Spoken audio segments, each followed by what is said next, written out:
The fluorescent hum of the office always felt like a second heartbeat, a steady, predictable rhythm that soothed my meticulous mind. Tonight, it felt like a discordant thrum, a tremor beneath the polished surface of my carefully constructed world. I, Thomas, sat hunched over my monitor, the cool glow painting my face in shades of pale green. The hour was late, the building mostly empty, leaving me to the quiet companionship of the whirring servers and the ghost of stale coffee that clung to the air. My fingers danced across the keyboard, each click a precise punctuation mark in the symphony of data entry, auditing the quarterly financials of the consortium. A client whose name alone whispered of opaque power. My eyes, trained to spot the merest ripple in the vast ocean of numbers, traced a series of outgoing payments. Routine, until they weren't. A subsidiary, barely a footnote in the sprawling corporate structure, suddenly blossomed with an unexpected burst of activity. Not a surge of growth, but a sudden, almost frantic transfer of funds. My brow furrowed, a tiny crease disrupting the smooth plane of my concentration. The figures themselves were innocuous enough, cloaked in the acceptable language of consulting fees and logistical support. But their frequency, their timing, they felt wrong. Like a single, out-of-tune note in a perfect chord. I leaned closer, the scent of antiseptic screen cleaner tickling my nose. I cross-referenced, I double-checked, I ran every algorithm my firm had painstakingly developed to sniff out irregularities. For a moment, a brief, hopeful moment, I convinced myself it was a glitch, an input error by a tired junior accountant. My fingers flew, re-entering parameters, rerunning reports. Each pass, however, only solidified the anomaly. The transactions weren't random. They were a carefully orchestrated ballet of money moving across borders, through shell corporations with names like Horizon Zenith and Crimson Tide Ventures, names that felt more like bad poetry than legitimate businesses. The sums, though individually modest, accumulated into a tidal wave. My stomach tightened, a slow, cold knot forming beneath my ribs. This wasn't an error. This was a system, a deliberate, intricate web spun with threads of digital currency and offshore accounts. Money flowed in, was fragmented, routed through a dizzying array of intermediaries, then coalesced again, laundered clean and ready for its illicit purpose. The sheer audacity of it, hidden in plain sight within hundreds of thousands of legitimate entries, made my skin prickle. The familiar comfort of my office, once a sanctuary of order, now felt like a cage, its walls closing in, imbued with a sudden, suffocating hostility. I needed air. I needed distance. I needed to think.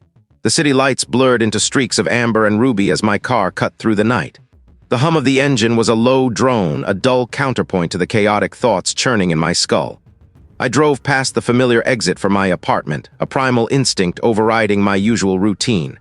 The need for quiet, for an unobserved space, pulled me onward, deeper into the desolate stretch of highway. I found myself turning off, following a faded sign that promised amenities, only to discover a highway rest stop, closed for winter, fresh coffee brewing. A single flickering fluorescent tube above the entrance cast the closed sign in sickly yellow intervals. Yet an insistent, almost defiant aroma of freshly brewed coffee wafted from a service door, a bizarre anomaly in the desolate landscape. I walked towards the service door, drawn by the scent, by the inexplicable pulse of life in this abandoned place. The door, surprisingly, was unlocked. The heat of the ceramic radiated through my palms, a small comfort against the ice that still flooded my veins. I pulled out the encrypted tablet from my satchel, its screen a small, vibrant rectangle of light in the gloom. The figures I had meticulously saved, the suspicious transfers, glowed back at me. Each line of code, each sum, now seemed imbued with a sinister weight. This was not just an accounting discrepancy. It was a carefully constructed facade, a financial ghost ship piloted by unseen hands. The scale of it, truly understood in this stark isolation, twisted through me, a nausea building in my gut. The closed for winter sign outside echoed my own predicament. I felt cut off, vulnerable, yet undeniably embroiled. The fresh coffee, so out of place, so domestic, only amplified the strangeness of my situation. Yet, the numbers demanded to be seen, to be understood. To ignore them, to turn away, felt like a betrayal of the truth of myself. A quiet resolve hardened within me, solidifying like ice. I would not let this go, but how? The question hung heavy in the frigid air, the shadow of the rest stop building looming, a silent, unforgiving witness to my silent vow. I, Thomas, sat hunched over my monitor, the cool glow painting my face in shades of anxious blue. The numbers on the screen, usually a source of crystalline truth, now felt like a venomous script, each digit a tiny viper coiling tighter around my throat. My fingers, usually dancing across the keyboard with surgical precision, trembled slightly as I compiled the final report, a dossier of damning evidence I was certain would shake the very foundations of the firm. The meeting with the senior partner was set for 10. A late hour chosen, I suspected, to ensure minimal interruption, or perhaps minimal witnesses. The air in my cubicle, usually sterile and recycled, now carried the faint, metallic tang of ozone from the overworked servers, a smell that had begun to taste like foreboding on my tongue.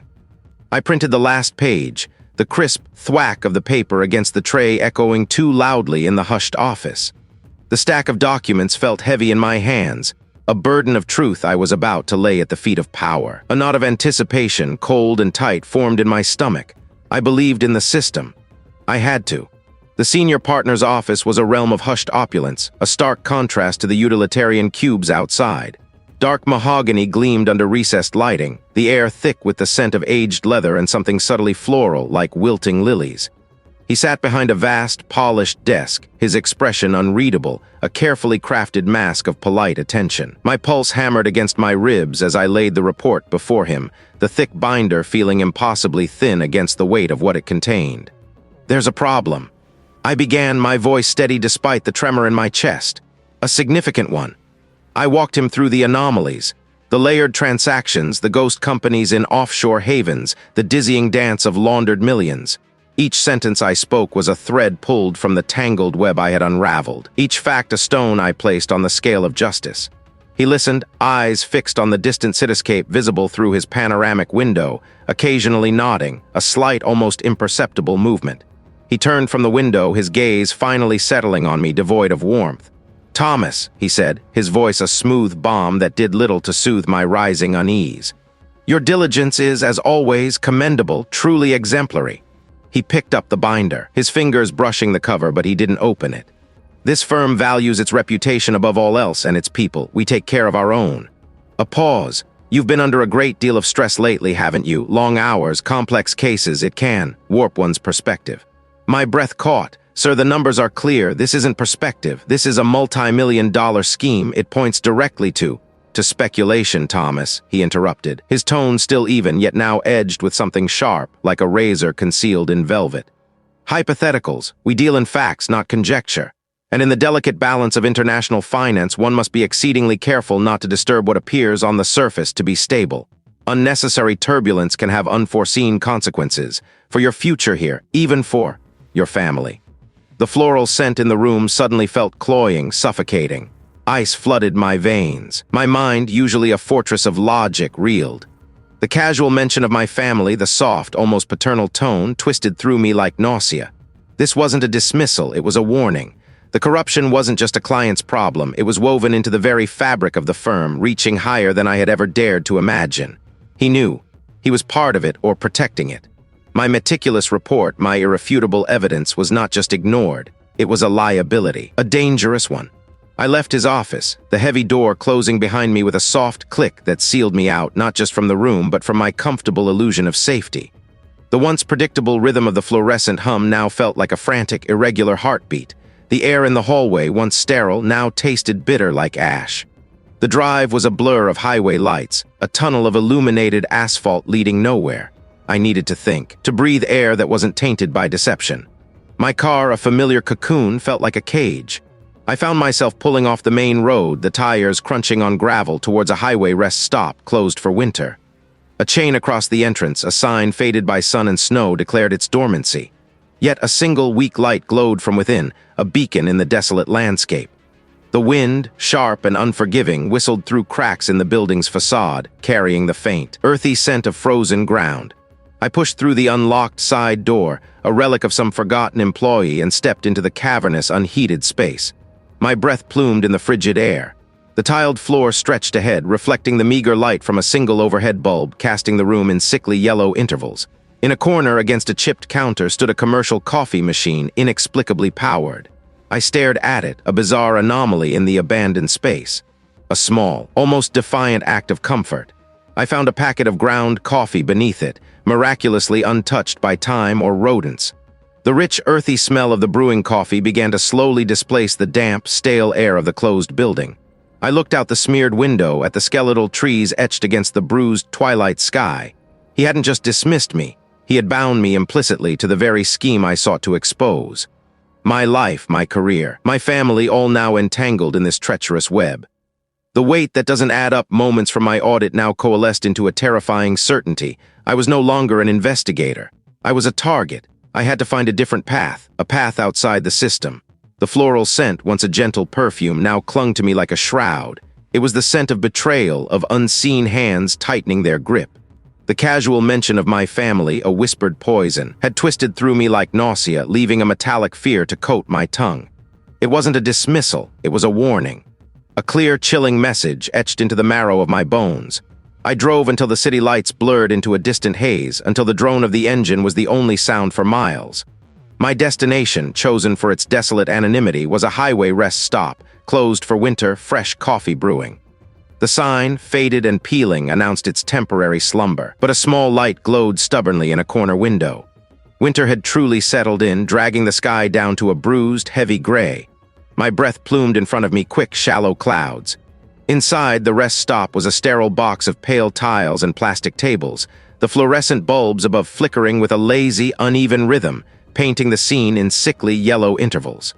A single coffee machine, surprisingly, gurgled in the corner, its quiet sigh a lonely counterpoint to the quiet hum of a distant refrigerator. My logic, usually a fortress, had reeled from the encounter, but now a grim resolve began to calcify within me. They thought to scare me off, to make me retreat into the safety of ignorance. But the mention of my family, that was a line they shouldn't have crossed. The thought of their faces, innocent and trusting, pushed aside the last vestiges of doubt. This was no longer just about numbers, about a convoluted scheme. It was about survival. It was about protecting what was mine. I chose a table in the deepest corner, furthest from the single working security camera, its lens coated with a fine layer of dust. My laptop, a personal device I rarely brought to the firm, felt heavy, solid, a weapon in my hands. The click of the power button echoed in the quiet space, and the screen bloomed with a soft, blue glow, illuminating the fine dust motes dancing in the cold air. I plugged into the solitary, exposed outlet, the small surge of electricity, a tiny jolt of purpose. I bypassed the firm's secure network, connecting instead to a public Wi-Fi signal, notoriously unreliable but untraceable, at least for now. I started not with the grand ledger, the one I had tried to report, but with the periphery. The small, seemingly inconsequential transactions I had flagged months ago, dismissed as anomalies, statistical noise. Now I saw them with new eyes, through the prism of fear and suspicion. I pulled up an old spreadsheet, one buried deep in a forgotten folder on my personal drive. It was a compilation of minor discrepancies from various client accounts, bits of data that had tickled my professional intuition, but lacked the weight for a formal report. A series of small, repetitive transfers to an obscure, offshore entity I'd never been able to properly identify. The amounts were negligible on their own, a few thousand here, a few hundred there. But their frequency, their relentless cadence now screamed. The bitter taste was a welcome anchor against the rising tide of unease. I cross-referenced the offshore entity's registration details, or what little I could find, with a global database of shell corporations. The first few searches yielded nothing. The entity was a ghost. A name on paper, no discernible physical address, no listed directors. Just a post office box in a tax haven. My eyes burned, tracing lines of code, scrolling through endless rows of data. The rest stopped once a sanctuary of quiet began to feel less safe, more exposed. Then a match. Not to the entity itself, but to a pattern of registration. The same legal firm, based in a different jurisdiction, had handled the incorporation of a dozen other companies, all similarly structured, all equally opaque. These weren't isolated instances. The sheer volume of shell corporations, the intricate layering of ownership, the deliberate obfuscation, it wasn't just a money laundering scheme. It was a financial hydra, its head spread across continents, each one feeding the central beast. The scale, I realized, was far, far vaster than I had initially conceived. My initial report, the one they had so easily dismissed, had only scratched the surface of a meticulously constructed, deeply entrenched criminal enterprise. The floral scent, that cloying perfume of unseen hands, still clung to the edges of my perception. It wasn't merely a memory, it was a ghost of a touch, a spectral warning that had burrowed deep, lodging itself behind my ribs. The casual mention of my family, a whispered poison, had twisted through me, leaving a metallic fear to coat my tongue. It wasn't a dismissal of my findings, I understood now. It was an acknowledgement, a chilling affirmation that I had struck a nerve. My old sedan, a faithful metallic shell, hummed a low, vibrating comfort as I pulled into a highway rest stop, closed for winter, fresh coffee brewing. The sign, half covered in wind-whipped snow, proclaimed its seasonal slumber, yet the faint, bitter aroma of the brewing coffee was a strange, anachronistic comfort against the desolation. The air, crisp and biting, scraped at my lungs as I stepped out, a stark contrast to the stale, recycled office air I was used to. My breath plumed white, visible proof of my existence in a world that felt increasingly unreal. The wind sang a mournful tune through the skeletal branches of the pines bordering the lot, a sound that pressed like cotton in my ears. I walked to the edge of the asphalt, my boots crunching on icy gravel, seeking the quiet solitude. Nothing, just the wind and the faint, persistent scent of coffee. I leaned against my car, its cold metal radiating through my coat, and tried to gather my thoughts, to untangle the threads of numbers and threats. This was where I planned my next move, away from watchful eyes, or so I hoped. A flicker, not a light, but a glint. It hadn't been there when I arrived. My pulse hammered against my ribs, a sudden, frantic drum. The glint had been too quick, too sharp to be a trick of light. It was chrome, reflecting the weak winter sun. I narrowed my eyes, straining against the fading light. The car was idling, a thin wisp of exhaust curling from its tailpipe, almost invisible against the pale sky. No visible driver, no movement, just that silent, watchful presence.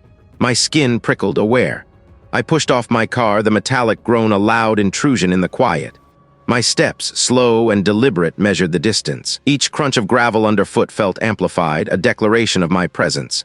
A head barely visible, then it ducked. Too late, I had seen it, they were watching me. The realization hit with the force of a physical blow, nausea twisting through me.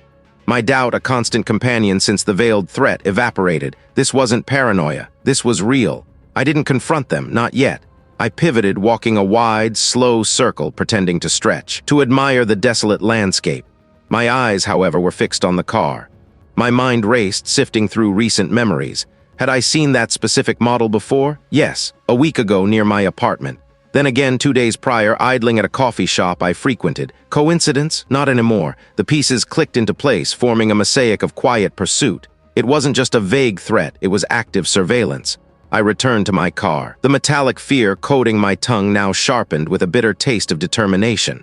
I wouldn't give them the satisfaction of knowing they'd rattled me. I started the engine, the roar a defiant challenge.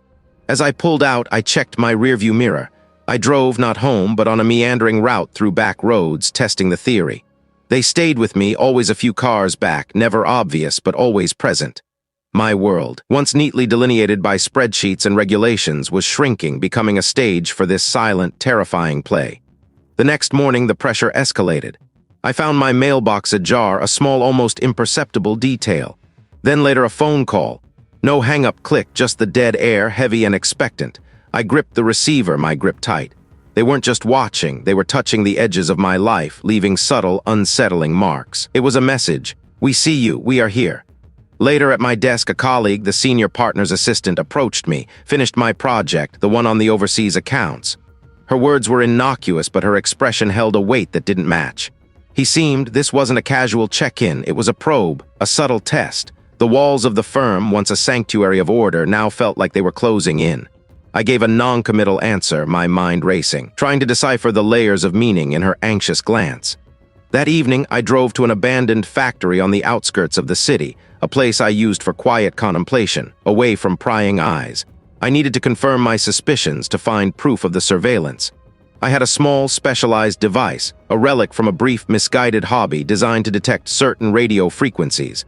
I swept it around my car, the small LED display flickering erratically.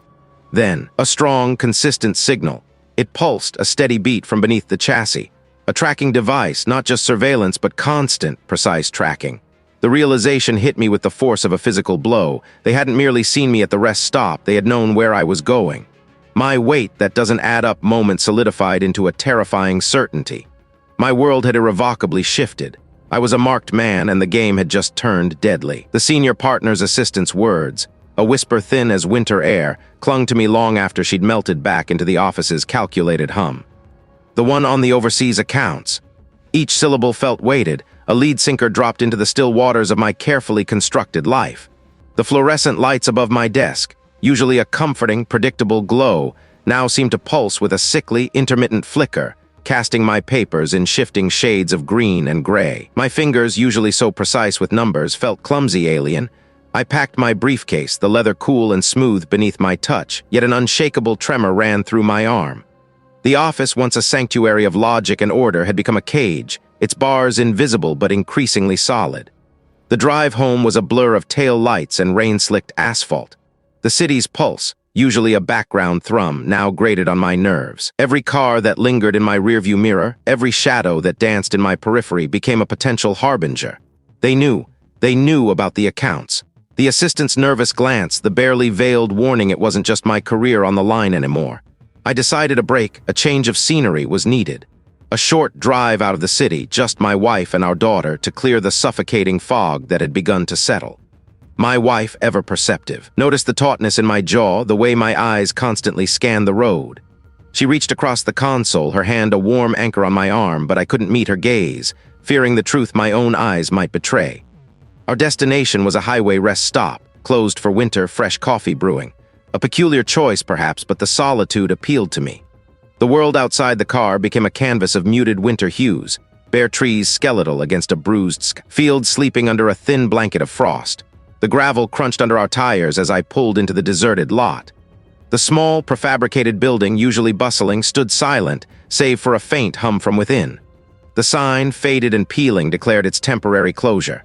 Yet a plume of steam curled from a vent near the back door, and the rich, earthy scent of roasting beans, surprisingly robust, hung in the crisp air.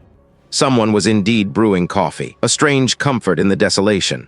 My daughter, full of restless energy, bounced out of the backseat. Her bright pink had a defiant splash of color against the gray landscape. "Can I explore?" she asked, her voice a chime in the quiet. "Just stay close, sweetheart," I said, my voice rougher than I intended. I held her small hand firmly in mine, the warmth of her fingers a precious, fragile thing. My wife walked ahead, her movements graceful even in the thick winter coat, towards the main entrance, trying the locked door. I watched her, then glanced back at the silent pickup truck. The thought that it might be an innocent traveler seeking respite felt thin, unconvincing. We decided to walk around the back, drawn by the coffee aroma. My daughter, momentarily distracted by a patch of glittering ice, pulled her hand free and skipped ahead, her laughter echoing too loudly in the stillness. My heart lurched. "Lily," I called, a sharp command that carried on the wind. She paused, turning her eyes wide. It happened in an instant. It wasn't driving towards the exit, it was driving towards us, towards my daughter. The driver's side window was a black mirror reflecting nothing. Time stretched, elastic and slow. The smell of fresh coffee suddenly turned bitter, acrid in my nostrils. I saw the glint of chrome, the blur of the tires turning, not slowing. "Lily, get back!" I roared, my voice tearing through my throat. I lunged, a desperate, clumsy sprint, my arms outstretched. My wife screamed, a raw, primal sound that ripped through the quiet. The sedan swerved, not a full stop, but a sudden, violent jerk of the wheel, its front bumper missing my daughter by mere inches. The wind of its passage ruffled her hair. A sharp, high-pitched cry escaped her lips. The car didn't stop. It accelerated, peeling away from the rest stop with a screech of tires that echoed like a gunshot. It was gone, vanishing down the highway, leaving only the smell of burnt rubber and the lingering, sweet scent of coffee. I scooped my daughter into my arms, holding her tight, her small body trembling. Her breath hitched in shuddering gasps against my neck. My wife was beside me, her face ashen, her hands shaking as she stroked our daughter's hair. "What?" I looked at the empty space where the car had been. At the desolate highway rest stop, closed for winter, fresh coffee brewing, a scene of idyllic peace now utterly shattered.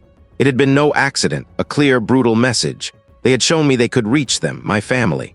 The metallic taste in my mouth was not just fear now, but something else, something sharp and unyielding. They had crossed a line. The world had just grown sharper, its edges defined by a new, terrifying clarity. I was no longer just protecting myself, or my career. I was fighting for their lives, and I would not back down. The gentle accountant, the meticulous number cruncher, had just died. The fluorescent hum of the office had morphed into a relentless drone, a constant reminder of the unseen machinery I had dared to inspect. My pulse hammered against my ribs, a frantic drumbeat against the silence of my own rising fear. I was alone, truly alone, adrift in a sea of numbers that concealed a monstrous truth. I could not fight this spectral enemy within the firm's walls. I needed a voice outside, a conduit to the harsh glare of public scrutiny. My mind, usually so precise with ledgers, scrolled through names, faces, reputations. The one that snagged, persistent as a burr, belonged to a journalist I'd vaguely followed for years, a reputation for tenacity, a career scarred by a past exposé that had gone sideways, leaving her on the fringes, hungry for a real story. A long shot, perhaps my only shot. The drive was a meditation in gray, the sky pressed down, a bruised canvas, and the highway unspooled beneath my tires, slick with the day's lingering dampness. Each mile marker ticked away not just distance, but the dwindling seconds of my carefully preserved anonymity. The air in the car grew heavy, thick with the scent of stale coffee and the metallic tang of apprehension. My grip on the steering wheel was white-knuckled, the plastic cool and unyielding beneath my palms. Doubt, a gnawing worm, began to twist through me. Was I overreacting? The thought made my skin prickle aware. I found the rendezvous point exactly as described, a lonely highway rest stop closed for winter, fresh coffee brewing. A thin layer of frost rimmed the edges of the glass, obscuring the interior. The wind, a biting unseen current, whipped around the corners, carrying the faint, distant hum of passing trucks. My tires crunched on the gravel lot, the sound unnaturally loud in the desolate quiet. Pushing open the heavy glass door, a wave of warmth washed over me, a startling contrast to the biting exterior. And then the smell. It was a bizarre comfort in this abandoned place. The interior was dimly lit by a single string of fairy lights draped haphazardly over a counter, casting a warm, amber glow on the chrome surfaces and stacked ceramic mugs. A figure sat at a small, formica table near the back, hunched over a steaming cup. The journalist. She looked up as I entered, her eyes, sharp and assessing, cutting through the gloom. His face was a map of late nights and skepticism, lines etched around his mouth, his hair pulled back in a loose, practical knot. "Thomas!" His voice was a low rasp like dry leaves skittering across pavement. The lie felt small, insignificant against the enormity of what I was about to attempt. I watched her, gauging, searching for any sign of receptiveness. She just watched me back, her gaze unwavering, a silent challenge. My stomach tightened. I replied I had something, she prompted, her eyes narrowing. Something that warranted a midnight meeting in a deserted rest stop. "Make it good, Thomas. My time is worth more than bad coffee and cold air." She gestured to her cup, a hint of disdain in the curl of her lip, though the steam rising from it belied her words. I took a deep breath, the aroma of the coffee filling my lungs, a strange anchor. "It's not just something, it's everything." I leaned forward, lowering my voice, though we were the only two souls in the building. "A money laundering operation, massive, international, tied to, well, I don't know who exactly, but it's in plain sight, hidden within the firm's overseas accounts." I watched for a reaction, a flicker of understanding, but his face remained a mask of professional disinterest. "Overseas accounts," he repeated, his tone flat. "That's a broad brush, Thomas. Everyone with a half-decent accountant has overseas accounts. What makes yours different? What makes it a story and not just creative accounting?" She took a slow sip of her coffee, her eyes still locked on mine. The silence stretched, elastic, the only sound the soft hiss of the unattended coffee machine behind the counter. "It's the scale," I insisted, my voice gaining strength, the numbers playing out in my mind like a grim ballet. "And the pattern. Shell corporations, dozens of them, all funneling through a specific set of ledger codes that appear innocuous, but when cross-referenced with the right foreign exchange rates, it vanishes. Hundreds of millions, not just once, but systematically over the last 3 years, and the senior partner's assistant. She warned me off, told me the one on the overseas accounts." The words tumbled out, fragments of a puzzle I was desperate for her to see. Her eyebrows lifted just a fraction. "The assistant, really?" There was a spark there, a flicker of something beyond mere skepticism. "And I believe a junior assistant is privy to an international money laundering scheme." She paused, her gaze piercing. "Or did she just tell I to mind my own business? She told me to leave it alone." I corrected, a knot tightening in my chest. Her eyes, they were terrified. Not for herself, I think, for me. I pushed a crumpled napkin across the table on which I had scribbled a few key details, a specific series of transaction ID, the name of a holding company registered in a tax haven I knew was a favored conduit. This is where it starts. Look at the dates, the frequency. It's too perfect, too clean. That's how I knew it was dirty." The journalist picked up the napkin, her fingers tracing the hurried script. She didn't scoff, she didn't dismiss it outright. Her expression remained guarded, but the edge of her skepticism softened, replaced by a deep, calculating focus. A holding company called Cerberus Holdings Limited. She murmured, reading the name aloud. Her eyes met mine again, and this time there was a glimmer of something I hadn't expected. Recognition. I've heard that name before in a different context. A missing person, tied to a shipping magnate who vanished without a trace 3 years ago. He paused, then a slow, unsettling smile spread across his face, not of amusement, but of a predator scenting blood. Tell me more, Thomas. I had opened the door. Now the real danger would surely follow. The bitter wind, a sculptor of the barren landscape, seemed to carve the silence around the highway rest stop, closed for winter, fresh coffee brewing. My breath plumed white, a fleeting ghost against the pale, bruised sky. The SUV, a borrowed anonymity, idled 100 yards back, its engine a low thrum against the vast quiet. Every instinct screamed at me to turn around, to retreat into the mundane, but the cold dread of what I'd left behind spurred me forward. The door I had opened was now a gaping maw, demanding I step through. The building itself, a squat brick structure half hidden by skeletal trees, radiated a peculiar warmth, a stark contrast to the biting air. Snow, undisturbed save for my own footprints, crunched underfoot, each step a declaration. I pushed open the heavy glass door, a faint bell chime echoing in the emptiness. Inside, the air hung thick and sweet with the aroma of freshly brewed coffee, a scent that felt profoundly out of place. It was a domestic comfort in an abandoned space, a misplaced hearth in a winter tomb. My eyes, accustomed to the dimming light outside, struggled to define the shapes within the muted interior. Fluorescent tubes hummed overhead, casting a sickly yellow glow on the deserted counters and overturned chairs. It tasted metallic on my tongue. Not a stranger, no. The sharp-suited enforcer whose face I'd only glimpsed in a fleeting threat now stood fully revealed. His presence filled the small space, a predator in a forgotten den. My pulse hammered against my ribs, a frantic drum. The coffee smell, once a strange comfort, now felt like a suffocating shroud. He didn't speak, just took a slow, deliberate step forward. A knife. Ice flooded my veins, but a desperate heat flared in my chest. This wasn't a warning. This was the end. My gaze darted, seeking escape, a weapon, anything. The counter was too far, the door I'd just entered a lifetime away. I instinctively threw myself sideways, the sharp whoosh of air where I'd been a stark testament to his precision. Pain shot through me, a white-hot spear. I stumbled, breath stolen, but managed to spin, my eyes locking onto his. I grabbed a forgotten broom leaning against a pillar, its stiff bristles a crude shield. The impact jarred my arms, the wooden handle groaning. He pressed forward relentlessly, his strength surprising. The struggle was a frantic dance of desperation and deadly precision. My heart galloped, each beat a frantic plea for more time. As he tried to disarm me, his other hand reaching, I saw it a subtle flash, a peculiar detail on the cuff of his expensive suit. A small, intricately carved lapel pin, barely visible.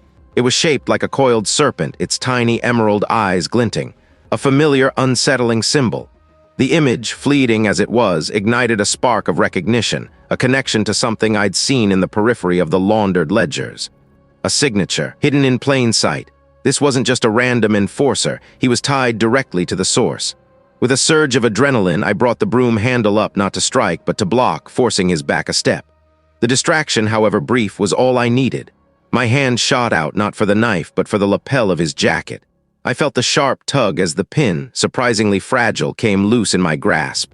He roared, a guttural sound that tore through the quiet, and slammed me against the counter again, harder this time. My head snapped back, stars exploding behind my eyes. The broom clattered to the floor. He raised the knife, a final, decisive arc, but the momentary disorientation had given me a fraction of a second, just enough. I pushed off the counter with a desperate surge, rolling under his arm, my legs pumping. My muscles screamed in protest, but I didn't stop. The cold air outside hit me like a physical blow, shocking me back to full awareness. I sprinted across the snow-covered parking lot, the crunching sound a drumbeat of my frantic escape. Behind me, the glass door slammed open, a muffled shout following. I didn't look back. My lungs burned, each breath ragged, a desperate gulp of frozen air. The SUV felt miles away, an unreachable sanctuary. My legs were heavy, leaden. I could hear his footsteps, surprisingly swift, gaining on me. Panic, raw and visceral, clawed at my throat. It clicked open. I threw myself inside, slamming the door shut, locking it with a desperate click. The engine roared to life with a twist of the key. I glanced in the rearview mirror. Its emerald eyes seemed to bore into me, a silent promise of relentless pursuit. I was no longer just investigating. The highway ahead stretched into the Inkai blackness, a path to nowhere or perhaps to a final, desperate stand. The SUV, a borrowed anonymity, idled 100 yards back, its engine a low, steady thrum against the vast quiet. Inside the small, prefabricated building, the scent of the fresh coffee, a rich, dark promise, did little to warm the chill that had settled deep in my bones. I had found a sliver of peace in the desolate beauty of the dawn, a fragile moment to gather my thoughts before plunging back into the labyrinth. The road ahead, a ribbon of gray unfurling into the bruised horizon, felt like a path to either salvation or ruin. My phone, clutched in a gloved hand, vibrated with a sudden, jarring urgency. I answered, the plastic cool against my ear. "Thomas here," I answered, my voice rougher than I intended, the words dissolving into the vast, empty air.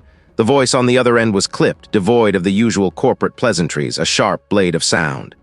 "Thomas, you need to listen carefully. Your access has been revoked. Effective immediately. Do not attempt to return to the firm's premises." The words hit me like a physical blow, stealing the air from my lungs. The metallic taste of fear coated my tongue. "What are you talking about?" I demanded, the question a desperate gasp. The security chief continued, unyielding. "Evidence has surfaced. Significant irregularities, diversion of funds, shell corporations. It points directly to you, Thomas. Embezzlement, corporate espionage. The managing partner has been informed. Legal proceedings are being initiated." Embezzlement. The terms, usually clinical observations in my reports, now felt like venom searing into my skin. My own methods, my own tools, twisted and weaponized against me. I saw the phantom trails, the manufactured invoices, the ghost accounts they must have created, all designed to mimic my work, to frame my meticulous hand. My mind raced, trying to grasp the impossible. "That's absurd," I managed, my voice thin, strained. "I'm the one who uncovered the scheme. I have proof, files, communications." "All of your digital files have been secured," the security chief cut in, his tone flat, final. "Any physical documents in your office confiscated. Your personal devices are now considered evidence. Do not contact any colleagues. Do not contact your family." My hand dropped, the phone a dead weight. The fresh coffee brewing, once a comforting scent, now felt like a cruel joke, a domestic detail in a world that had just shattered.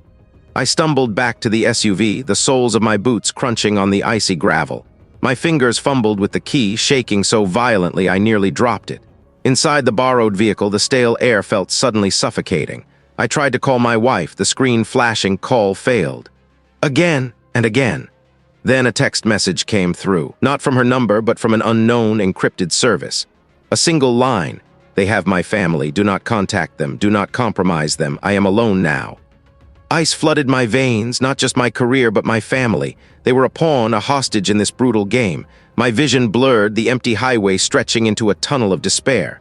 I was cut off, branded a criminal, my integrity dissolved in the acid of their lies. The system I had trusted, the firm I had served, had turned on me with the swift, brutal efficiency of a predator. Every path forward seemed blocked, every ally neutralized.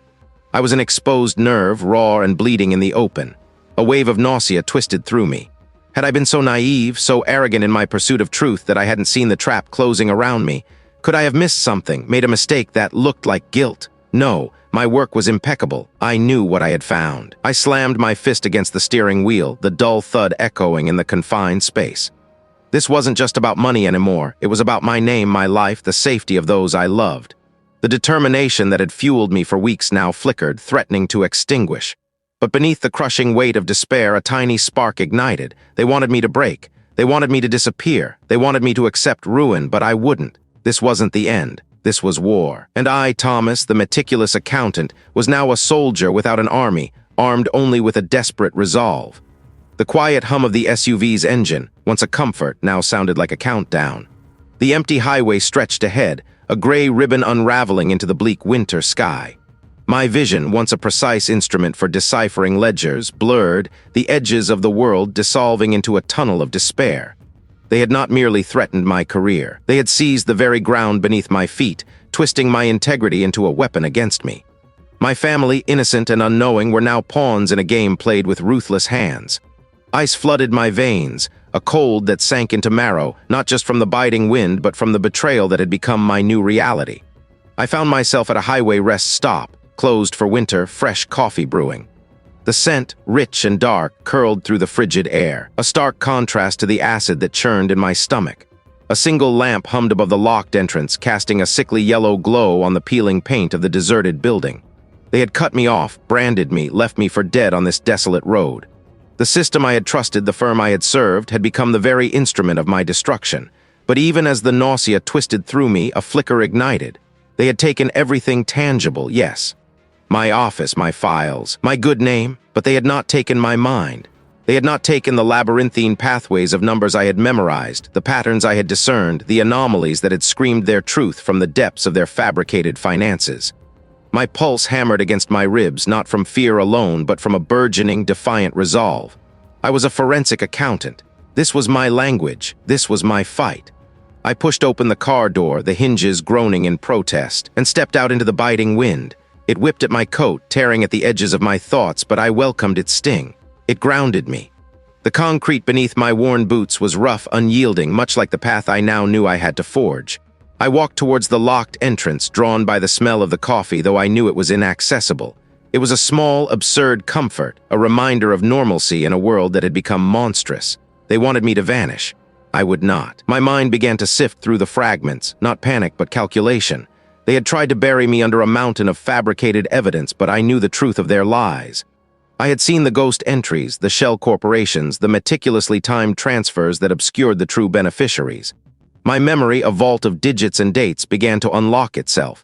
I pictured the spreadsheets, columns of numbers flashing behind my eyes, the offshore accounts, the staggered payments, the sudden, inexplicable dips and surges that had first caught my attention. The core of their operation, I now understood, wasn't just about moving money. It was about legitimizing it, washing it clean through a complex web of seemingly legitimate transactions. The key was a series of high-value, cross-border transfers disguised as investments in failing infrastructure projects. These projects, I recalled, were always in regions with lax oversight, always involving obscure intermediaries. I had noted the same set of names, or rather the same roles, appearing repeatedly in the paperwork. The lead financier, the project manager, the auditing consultant. Always different faces, but the same fingerprints of deceit. The glass was opaque, mirroring the opacity of their network, but I had seen through it once. I could do it again. The firm's internal systems were locked to me, but the global financial system was vast, interconnected. My strength lay not in accessing their internal data, but in understanding the external ripples they created. Every transaction, no matter how carefully hidden, left a trace. A time stamp, a value, a beneficiary. My intellect, honed by years of sifting through financial detritus, was my only weapon now. The plan began to form, a skeletal structure at first, then fleshing out with audacious detail. I needed to expose the pattern, not just one transaction. One crime could be dismissed as an anomaly, a rogue actor, but a persistent, undeniable pattern across multiple jurisdictions, involving the same specific financial mechanisms that was a syndicate. That was a network, and I knew the precise timing of their next major investment transfer. It was scheduled for the end of the fiscal quarter, a massive sum disguised as a payment for a non-existent port expansion project. This was their vulnerability. This was the point where the weight of their deception would be most precarious. I would use their own system against them, not through a direct report, which they would simply bury, but through a public, undeniable exposure. A financial maneuver designed to rip through their carefully constructed veil of legitimacy, not just for my firm, but for the entire international financial community to see. It would be a calculated disruption, a digital earthquake. I would leverage the interconnectedness of global banking, the very thing they used to hide, to broadcast their corruption. It would require precision, perfect timing, and a ruthless disregard for my own safety. My mind raced, connecting the dots. The lead financier always used a specific, obscure offshore bank for the initial routing. The project manager consistently initiated the final transfer through a particular European clearinghouse. These were not random choices, they were pathways of least resistance, chosen for their anonymity. But anonymity could also be a spotlight if you knew where to aim it. The auditing consultant always signed off on the fabricated reports, providing the illusion of legitimacy. He was the weakest link, the human face of their paper empire. I would target the impending port expansion transfer. I would create an external, unassailable financial report, highlighting the anomalies, the statistical impossibilities, the blatant red flags that no legitimate auditor could ever miss. But I wouldn't just send it. I would force it into the public domain at the precise moment of that transfer, creating a ripple effect that would trigger automatic alerts within various regulatory bodies. The cost would be immense, the risk absolute, but it was the only path left. A grim determination settled over me. The taste of metallic fear still lingered, but now it was mixed with the bitter tang of resolve. The game was far from over. I would play my hand. They had not merely threatened my career, they had seized the very ground beneath my feet, leaving me adrift. Yet somewhere amidst the chilling void, a spark had ignited a cold, hard resolve forged from desperation. Now, that resolve hummed in my veins, sharp and electric as I sat hunched within the highway rest stop, closed for winter, fresh coffee brewing. The scent, rich and dark, wove through the stale air, a comforting anachronism in this desolate space. The screen glowed, a blue beacon in the dimness, reflecting the weary lines etched around my eyes. Each keystroke was a gamble, a tiny, irreversible step deeper into the maw. I was not merely manipulating data. I was weaving a spiderweb of digital breadcrumbs, each strand designed to ensnare. I pulled the initial, fabricated transaction from the hidden folder, a phantom entry designed to look like a legitimate, if unusually large, transfer. My plan hinged on its apparent normalcy. I altered timestamps, shifted decimal points, creating a plausible sequence of events that, to the untrained eye, would seem like a routine error. But for those who understood the true scale of their operation, this error would be a siren song, too tempting to ignore. A single digit out of place, a misplaced comma, and my intricate trap would collapse, crushing me beneath its ruins. My breath hitched in my throat, a dry rasp as I double-checked the checksums, watching the delicate balance of figures shift and settle. The taste of metallic fear coated my tongue, a constant companion. My gaze flickered to the small, encrypted satellite phone beside the laptop. The time was now. With a steadying breath, I composed the message, a string of seemingly innocuous characters. It contained the coordinates of the digital breadcrumb, the exact time of its intended discovery, and a single critical instruction for the contact. I pressed send. I imagined the journalist, hunched over their own screen, deciphering my coded plea, perhaps at another desolate outpost, equally alone, equally afraid. The trap, once a theoretical construct in my mind, was now a living, breathing thing, unfurling its invisible tendrils into the digital ether.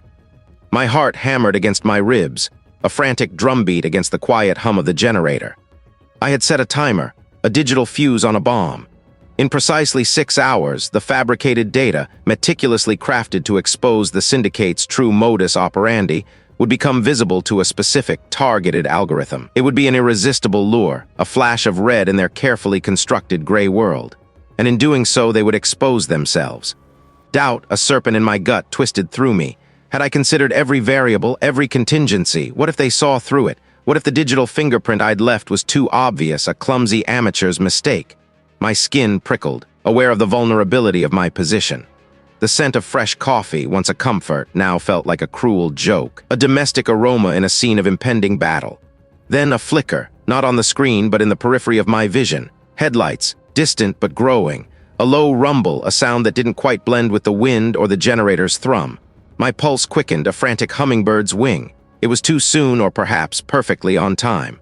The trap, I realized with a jolt that sent ice flooding into my veins, had already begun to tighten.